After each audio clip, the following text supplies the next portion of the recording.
ছাত্র জনতার অভ্যুত্থানে আওয়ামী লীগের পতনের পর 2024 সালের 8 আগস্ট ডক্টর মোহাম্মদ ইউনূসের নেতৃত্বে অন্তর্বর্তী সরকার গঠিত হয়। সবশেষ উপদেষ্টা পরিষদে প্রধান উপদেষ্টা সহ 21 জন সদস্য দায়িত্ব পালন করেছেন। এছাড়া উপদেষ্টা পদমর্যাদায় বিশেষ সহকারী, বিশেষ দূত ও জাতীয় নিরাপত্তা উপদেষ্টা মিলিয়ে 4 জন ও প্রতিমন্ত্রীর পদমর্যাদায় প্রধান উপদেষ্টার 4 বিশেষ সহকারী রয়েছেন। তবে নতুন সরকার গঠনের পর বিভিন্ন পেশা থেকে আসা এই ব্যক্তিরা কে কি করবেন তা নিয়ে চলছে নানা গুঞ্জন। এর মধ্যে বিশ্বস্ত সূত্রে কয়েকজনের তথ্য জানা গেছে।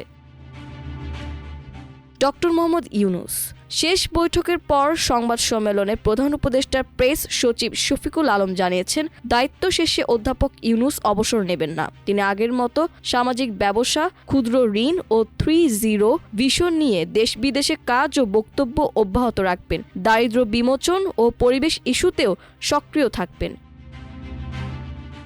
আসিফ নজরুল তিনি নিজেই জানিয়েছেন, নতুন মন্ত্রিসভায় থাকার প্রশ্নই আসে না। দায়িত্ব শেষে তিনি আবার ঢাকা বিশ্ববিদ্যালয়ে শিক্ষকতায় ফিরবেন এবং গবেষণা লেখালেখিতে মন দেবেন।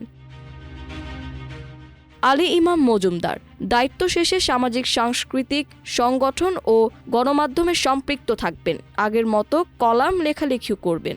সালেউদ্দিন আহমেদ আবার ব্র্যাক বিশ্ববিদ্যালয়ে যোগ দেবেন। তৌহিদ হোসেন আনুষ্ঠানিক বিদায়ের পর কিছুদিন বিশ্রাম নেবেন, পরে লেখালেখিতে ফিরবেন। মোহাম্মদ ফাউজুল কবির খান রমজানের পর আবার লেখালেখি ও বই পড়ায় মনোযোগ দেবেন। সৈয়দা রিজওয়ানা হাসান তিনি 18 ফেব্রুয়ারি থেকে আবার বাংলাদেশ পরিবেশ আইনবিদ সমিতির কাজে যোগ দেবেন।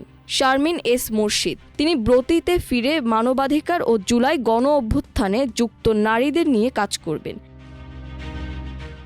এদিকে সংশ্লিষ্ট তথ্য মতে রোববার 15 ফেব্রুয়ারি উপদেষ্টা পরিষদের শেষ বৈঠক অনুষ্ঠিত হয়েছে। সোমবার 16 ফেব্রুয়ারি অনেক উপদেষ্টা আনুষ্ঠানিকভাবে দপ্তর থেকে বিদায় নিয়েছেন। রোববারই তার সচিবালয়ে নিজ নিজ দপ্তরে শেষ কর্মব্যস্ত সময় কাটান, মতবিনিময় করেন এবং সাংবাদিকদের সঙ্গেও কথা বলেন। আগামীকাল মঙ্গলবার 17 ফেব্রুয়ারি নতুন মন্ত্রিসভার শপথের মধ্য দিয়ে উপদেষ্টাদের 1.5 বছরের শাসনকাল শেষ হবে। শপথ অনুষ্ঠানে উপদেষ্টারা জাতীয় পতাকাবাহী গাড়িতে যাবেন। তবে অনুষ্ঠান শেষে ফেরার সময় গাড়িতে আর পতাকা থাকবে না। মাল্টিমিডিয়া ডেস্ক, আমার দেশ।